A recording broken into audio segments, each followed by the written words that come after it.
Hello student, welcome back to pharma fact with M K YouTube channel. Student, कल हमने आपको बताया था फार्मेसी लॉ एंड एथिक्स का मॉडल पेपर, और वो मॉडल पेपर आज के पेपर से जो कि आज हुआ है बीटी यूपी में, उससे हूबहू बहुत सारे क्वेश्चंस उसमें से मैच हुए हैं। उसी के अनुसार आज हम इस वीडियो में बात करने वाले हैं हॉस्पिटल एंड क्लिनिकल फार्मेसी के मॉडल पेपर के बारे में, जो कि कल आपका लास्ट पेपर है। तो उसमें बहुत सारे क्वेश्चंस में भी हो सकता है इसमें से आ सकते हैं। तो स्टूडेंट, चलिए पहले क्वेश्चंस को कवर करते हैं कि कौन से क्वेश्चंस हॉस्पिटल फार्मेसी के पेपर में आ सकते हैं। क्वेश्चन नंबर 1 देख लेते हैं। Explain the application of the computer in hospital pharmacy practice. Application computers का क्या रोल है हॉस्पिटल फार्मेसी में, आपको उसके ऊपर यहाँ पर डिटेल में नोट लिखना है। Question number 2, describe the detail activities of the clinical pharmacist. Clinical pharmacist की डिटेल एक्टिविटीज आपको यहाँ पर लिखनी है, बतानी है। मतलब क्लिनिकल फार्मासिस्ट का क्या रोल होता है फार्मेसी में, है ना, क्लिनिकल फार्मेसी में उसका क्या फंक्शंस हैं फार्मासिस्ट के, तो आप यहाँ पर इसको डिटेल में एक्सप्लेन कर सकते हो। चलिए क्वेश्चन नंबर 3 देख लेते हैं। Write a role of the pharmacist in hospital pharmacy and their qualification. Hospital pharmacy में फार्मासिस्ट का क्या रोल होता है और उसकी क्वालिफिकेशन क्या होती है फार्मासिस्ट की। एक्सपीरियंस रिक्वायरमेंट कितना होता है और किसके लिए होता है। जॉब स्पेसिफिकेशन क्या होती हैं और इंटर प्रोफेशनल रिलेशनशिप क्या होती हैं। तो स्टूडेंट, इस क्वेश्चंस को अच्छी तरीके से कवर कर लीजिएगा। यह क्वेश्चंस आपको आपके एग्जाम में देखने को मिलेगा और 100% मिलेगा। Question number 4, describe the method and advantage disadvantage of the drug distribution method.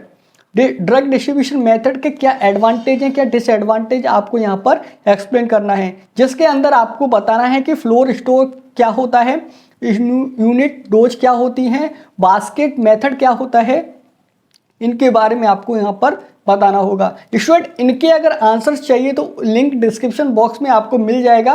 Pharmacy law and ethics के हमने डिटेल में आंसर्स, मॉडल पेपर के आंसर्स प्रोवाइड कर दिए हैं। जाके वीडियो देख सकते हो, पीडीएफ को डाउनलोड कर सकते हो। चलिए आप कवर करते हैं क्वेश्चन नंबर 5 को, जो कि है टाइप ऑफ पॉइजनिंग। पॉइजनिंग कितने प्रकार की होती है, क्लिनिकल कंडीशंस क्या होती हैं, और पॉइजनिंग जब हो जाती है तो कौन कौन से एंटीडोट्स हम उनको दे सकते हैं। एग्जाम्पल के साथ आप यहाँ पर बता सकते हैं, है ना। और इंडिया में पॉइजन सेंटर्स, इंफॉर्मेशन सेंटर्स क्या होते हैं, कहाँ कहाँ प्रेजेंट हैं, आप इसके ऊपर भी लिख सकते हो। चलिए क्वेश्चन नंबर 6 की तरफ चलते हैं, जो कि है write the significance of the clinical test.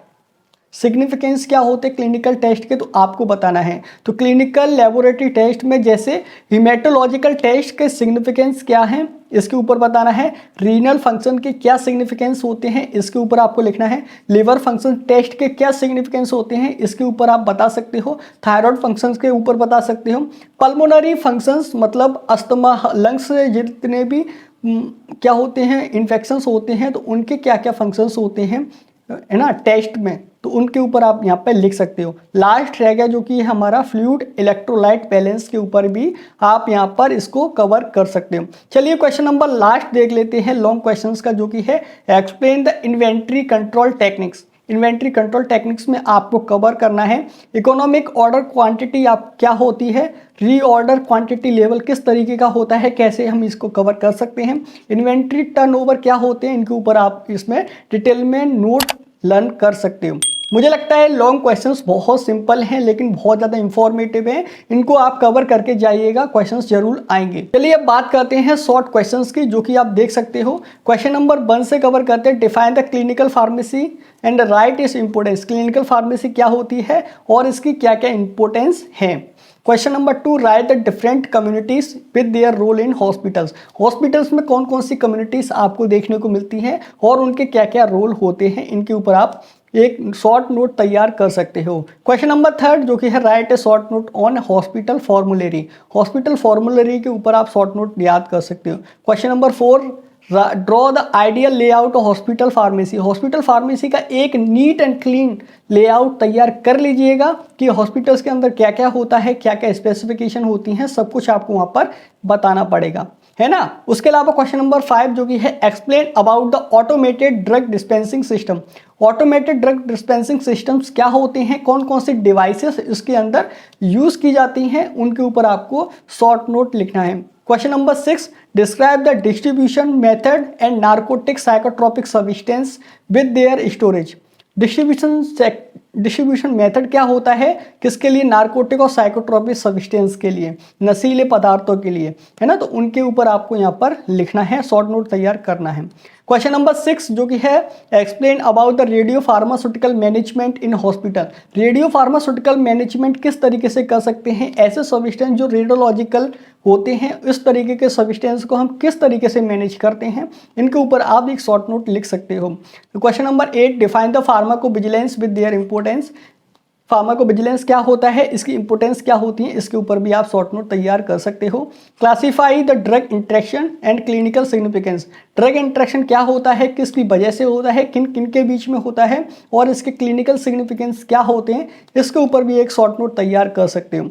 अब क्वेश्चन नंबर 10 की तरफ चलते हैं। डिस्क्राइब या define the category with example any 3 high risk drug क्या होते हैं, इमरजेंसी ड्रग्स क्या होते हैं, शेड्यूल H1 के बारे में आपको पढ़ना है, और NPDS ड्रग्स क्या होते हैं, इनके बारे में भी आप तैयार कर सकते हो, पढ़ सकते हो। क्वेश्चन नंबर 10 कोल्ड स्टोरेज में किस तरह की डिवाइस हम यूज़ करते हैं, इसके ऊपर आप लिख सकते हो।